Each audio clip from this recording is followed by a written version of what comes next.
Biyaheng Laguna uli tayo. Yung lugar. Ngayong araw ay dadaling ko naman kayo sa napakagandang bayan ng Magdalena, Laguna. Ito na tayo sa... May konting excitement? Kutragis! Well, akong bahala sa inyo ngayong araw kaya ano pang hinihintay nyo? Sama na kayo dito lang sa Alternative Route. Doon tayo papasok para mapasok yung dapat ipasok. Uy!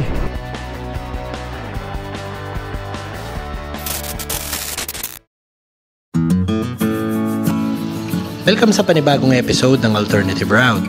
Para iwas init, alas 4 pa lang ng madaling araw, ride out na kami. Ngayong araw, Magdalena, Laguna ang biyahe. 90 kilometers ang biyahe natin ngayon mula Trece Martires, Cavite hanggang makarating tayo ng Magdalena, Laguna. It is Monday at grabe, napaka-traffic na Lunes.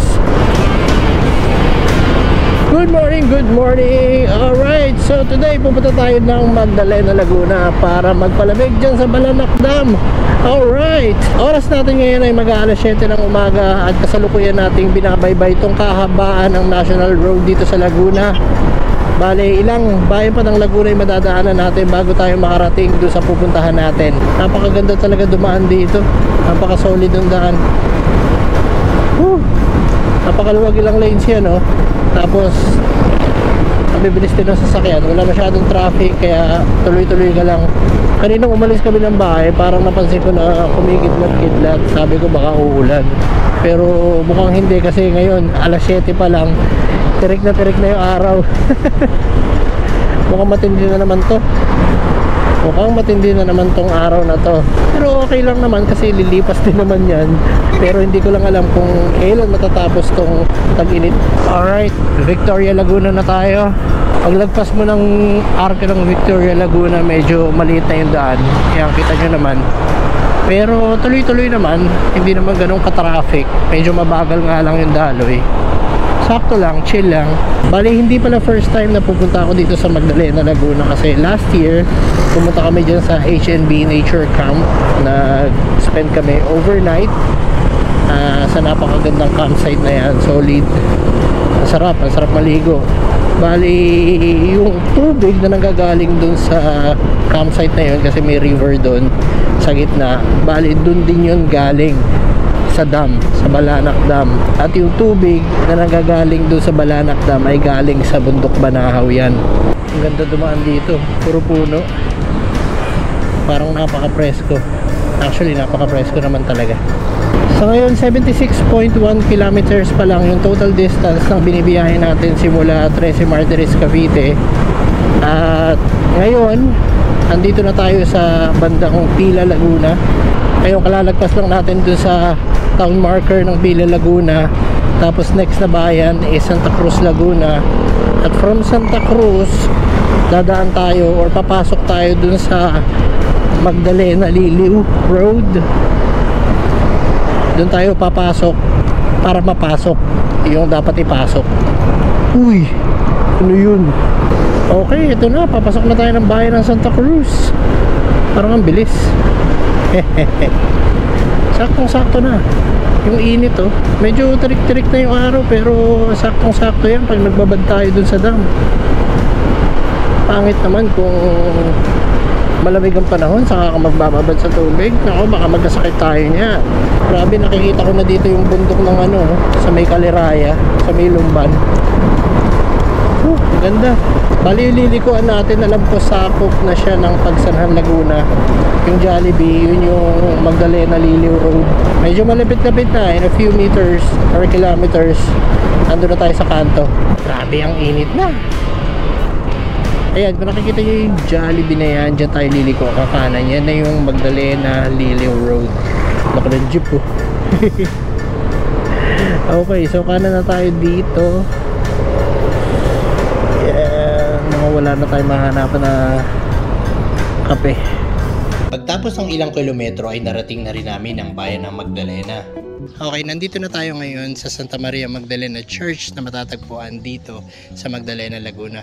At ayang nakikita nyo sa likod ko ay isang napakagandang basilika na matatagpuan dito sa lungsod ng Magdalena. Bago pa man naging Magdalena ang bayan na to, ay isa lamang itong baryo na parte ng Mahayhay, Laguna. Dahil na rin sa petisyon ng mga residente ng lugar, ang baryo ay prinoklama na isang bayan ni Gobernador General Don Mariano Fernandez de Folgueras. Una itong tinawag na Magdalena de Ambling na kinuha sa patron nilang si Maria Magdalena. Okay, tuloy na ulit tayo. Pero hindi ko alam kung saan ako liliko dito, papunta dun sa dam. Tanong-tanong na lang tayo. Sir, saan po ba yung papunta ng dam? Pwede dyan? Kanan? Okay. Sige. Salamat, sir. Okay, welcome to Barangay Bukal. Hindi ko alam kung malayo-layo pa yung dam. Pero sabi, ito nga daw yung daan. So, sana wala naman ligaw. Oops, dugi-dugi. Grabe, 9:30 pa lang, napakainit na. Saktong-sakto to, sarap magbabad sa tubig. Maganda rin yung daan dito, in fairness ha. Ito pala. Kamali. Uy. Off-road pala dito. Ay. Dali tayo. Konti na lang. Sementado na ulit. Ayan na. Yeah.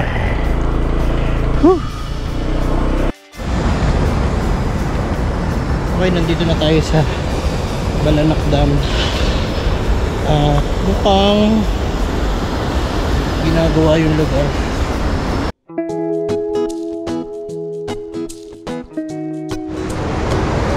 Okay, so maliligo na kami. Grabe, napakaliwanag o napakalinis ng tubig. Ang sarap nagbabad.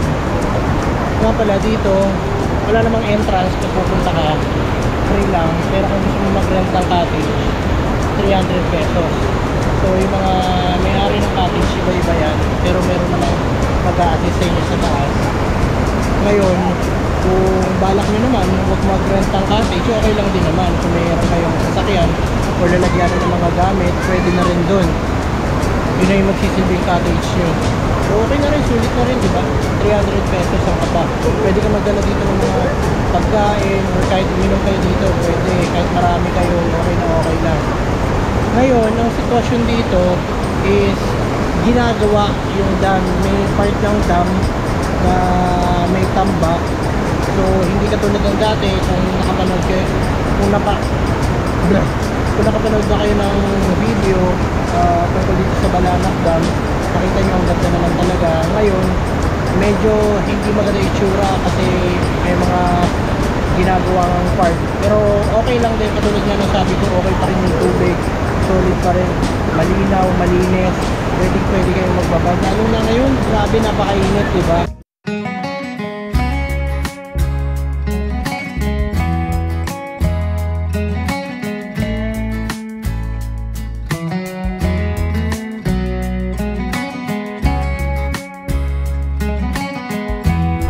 Alright, so yun, nakaalis na tayo sa Balanak Dam. Medyo napalaban lang tayo sa rough road palabas, pero okay lang naman kasi nag-enjoy naman talaga tayo sa lugar. Grabe, ang lakas ng tubig, tapos napakalamig. Ang sarap magbabad. Kung pwede nga lang na maghapon kami dun magbabad, mag food trip, eh wala eh, meron din tayo mga gagawin kasi. Kaya eto, 11:58 na ng umaga, so tanghaling tapat na, mag-alas 12 na, pauwi na rin tayo. Kaya yun, dito na rin natin tatapusin tong video na to. So magkita-kita na lang tayo sa susunod na video, pero huwag mo na lang kalimutan mag-like, comment, and subscribe. We're out.